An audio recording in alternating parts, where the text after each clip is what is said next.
Thomas tweeted one of the reasons why, saying that LeBron, quote, will be the all-time leader in points scored in the NBA, and he has never been viewed as a score-first player.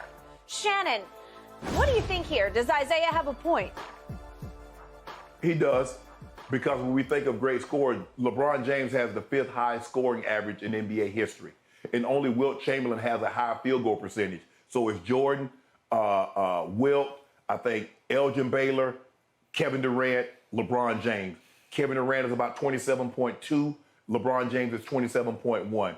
And LeBron James has averaged at least 25 points a game for 18 straight seasons. You see, the notion is because he doesn't shoot the ball like a Kevin Durant from the 3, or his pull-up game is not as nice. He doesn't have a layup package like a Kobe or Mike that hangs in the air and the tongue hanging out all the way to the floor. He doesn't have any of that. All he does is consistently put the ball in the basket, game after game, year after year, for 19 seasons. You know, Skip, this is what I don't get. Nobody's ever said Tony Gwynn wasn't a great hitter. If I'm a baseball player, I hit 300 for 15 straight years, they're going to say I'm a great hitter. Now, Tony Gwynn never hit more than 17 home runs in a season. Is Tony Gwynn not a great hitter? Because he didn't hit the ball 500 feet? Because he didn't knock 50 home runs, now all of a sudden, that 300 average, the batting titles that he won, he's not a great hitter? So because LeBron James never gave you a 60, a 50, and a 40 in consecutive games like a Kobe did, or like a Mike did, all of a sudden people assume, well, he's not a great scorer. He doesn't do it in the fashion. And that's what it is. It's not flashy. It's really not. Now, he'll get you a highlight dunk here and there. He'll posterize somebody. But it's not flashy like Kobe. It's not flashy like MJ. He doesn't have the 3-range and the mid-range game that looks as good as a Kevin Durant.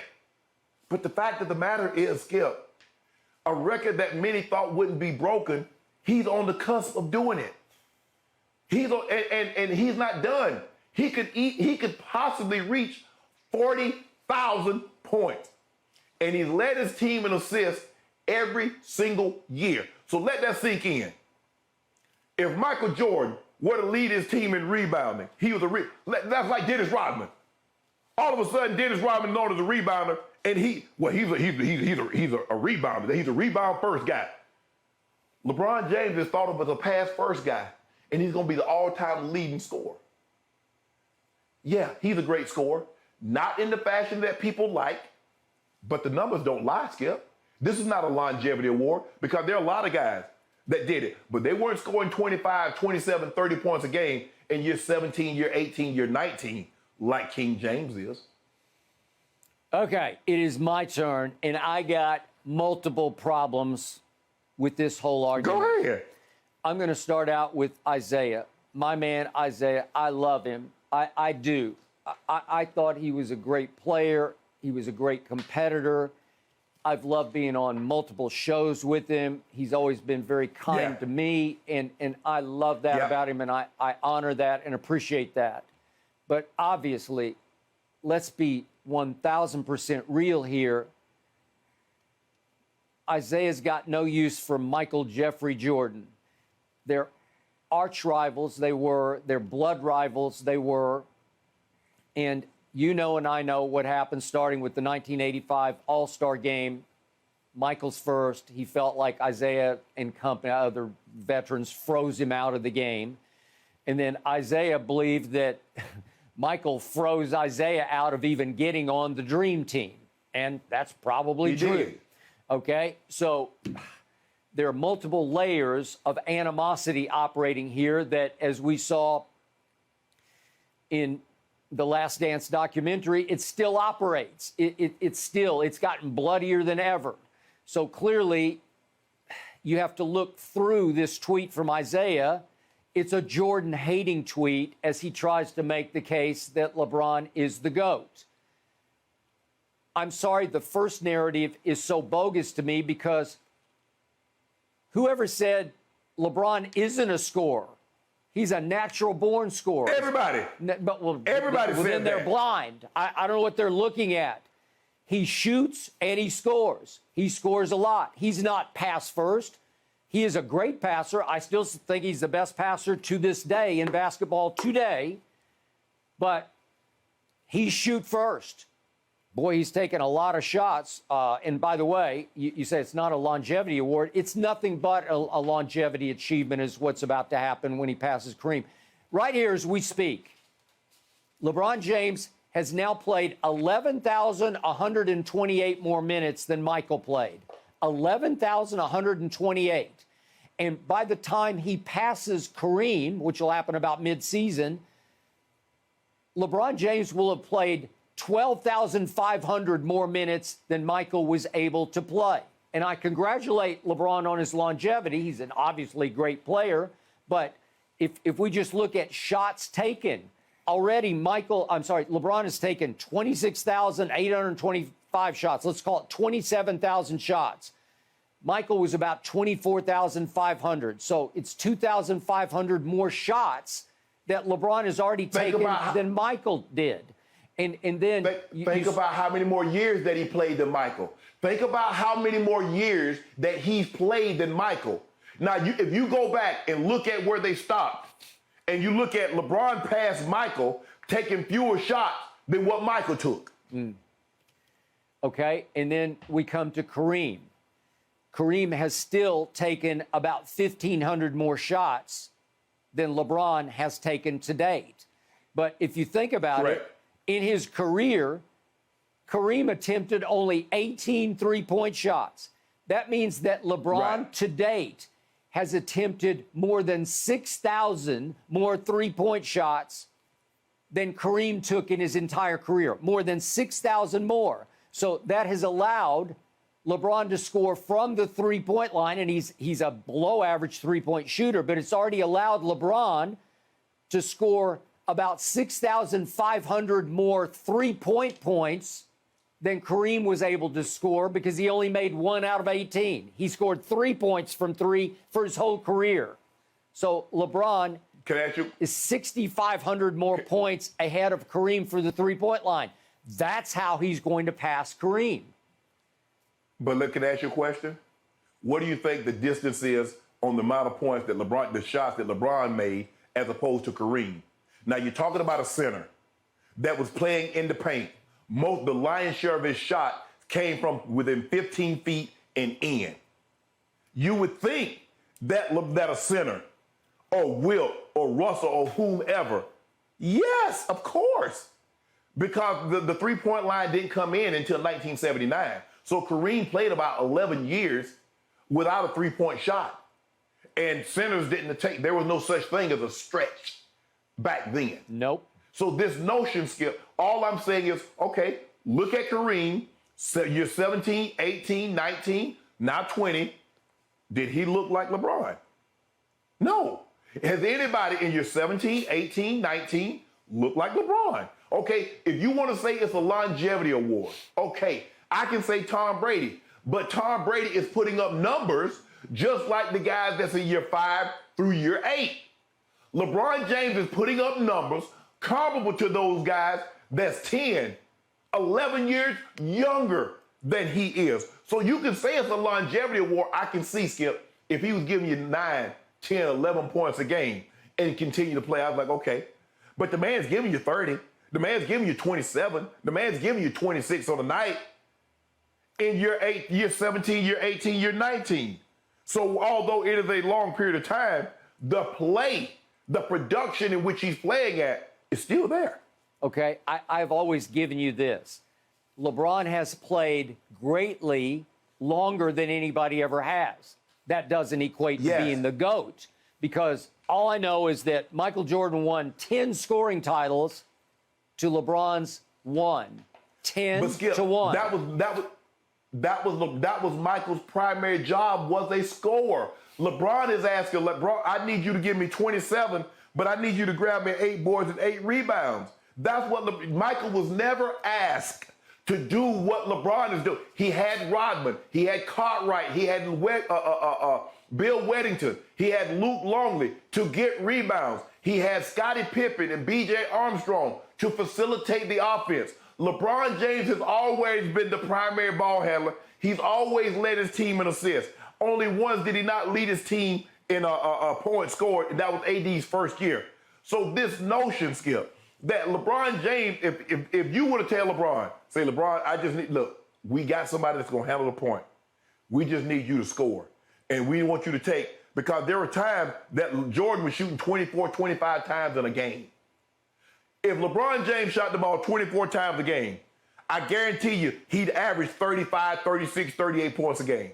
Given the efficient, because you got to remember, his field goal efficient percentage is higher than Jordan's, higher than KD's, higher than Baylor's. I'm just saying.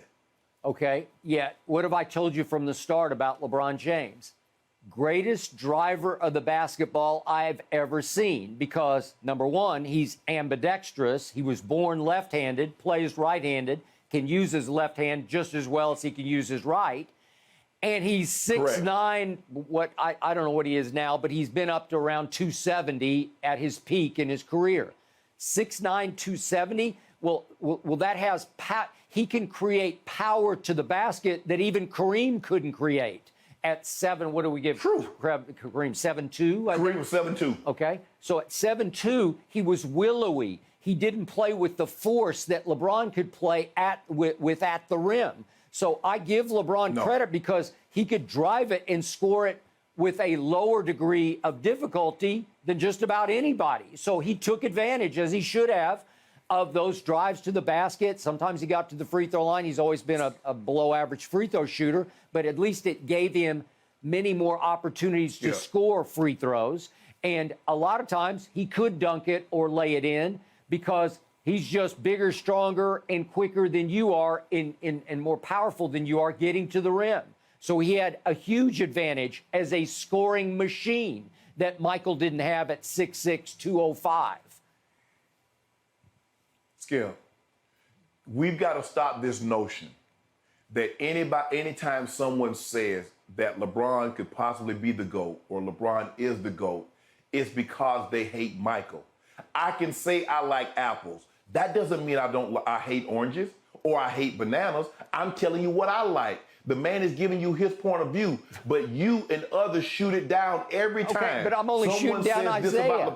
Come on, it's Isiah. Why? You know and I know he doesn't like Michael. So this is transparent to me. There's method there's motive operandi here, right? But Skip, here's the thing.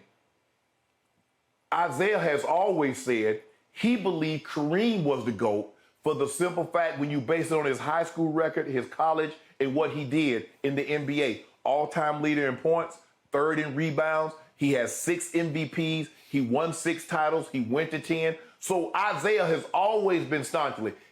Jordan has never been his GOAT. This is not like it just happened because of 92 or this what happened in 85. He's always maintained. Isiah is old enough to remember. And what people get upset about, Isiah said, Michael wasn't my competition.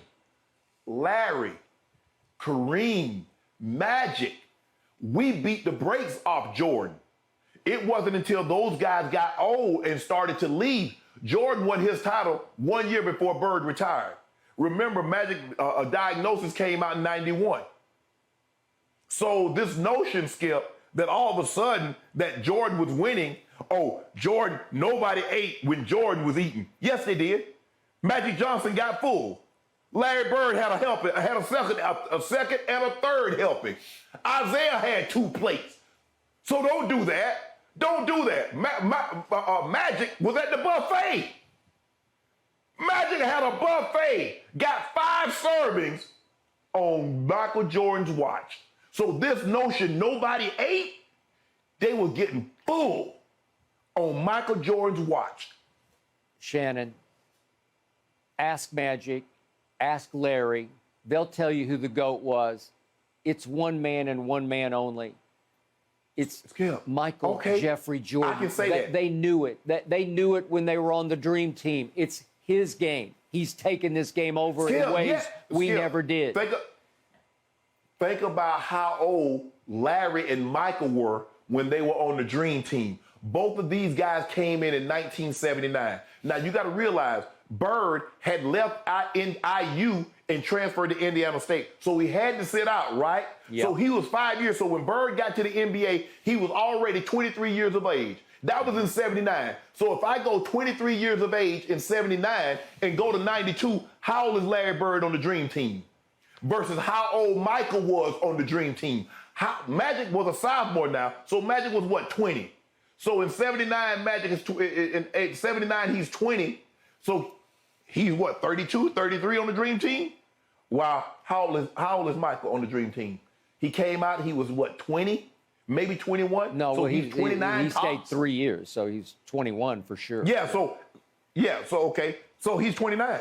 So Magic is 3 years older, having gone to 9 NBA Finals in 12 seasons. Larry Bird back had been gone. You saw him, Skip. Bird was mainly ceremonial because of what he had accomplished. His back was blown. He spent more time laying on towels. I got it. On the floor. You saw it? I saw it. I know it. Shannon, you got to give it up. The man went 6-0 in the finals with 6 MVPs. It's over. Your man is a great player, but he ain't no GOAT. He's the phony man GOAT. played 15 years. Yeah. So what happened those other 9 years? Did they not play finals? You know what happened. I know exactly. Magic kept eating. Larry was eating. Isiah was eating. Yeah. Everybody was eating on his watch. Those Celtics might have been one of the greatest teams ever. Top 3 all time. Certainly the greatest Celtics team. No. If you got the GOAT, you got to take that down. That's what you told me about LeBron. Well, when you got say LeBron was supposed to beat them. When you got the GOAT, you score 63, and after that game, in your second year, Larry Bird says, I just saw God disguised as Michael Jordan. That's what happened. What, Skip? I thought the objective was to win. Tom Brady throws for 500, he loses. Yeah. Since when do we give guys? I thought loss was a loss. Y'all killed Devin Booker when he scored 70 and posted it. Bro, you lost the game. We do that when you lose the game, you're not to be celebrated. Michael Jordan got more in that 63-point game loss than anybody in the history of sports have gotten out of a loss. Tell me I'm lying. Michael Jordan, as clutch as any player this side of Tom Brady. And too often we've seen LeBron James come up very mentally weak in clutch moments. I didn't see that against Orlando. I didn't see it against Toronto. I didn't see it against Cleveland. I didn't see it with no buzzer beaters. You saw All right, them. gentlemen. You know about it. I got to jump in here. I know you two could argue over this topic all morning long, but we do have to move on. Thank you for watching. You can subscribe here to get the latest from the show, and be sure to check out more of the best clips from Undisputed, or go watch a few other segments from our other shows on FS1.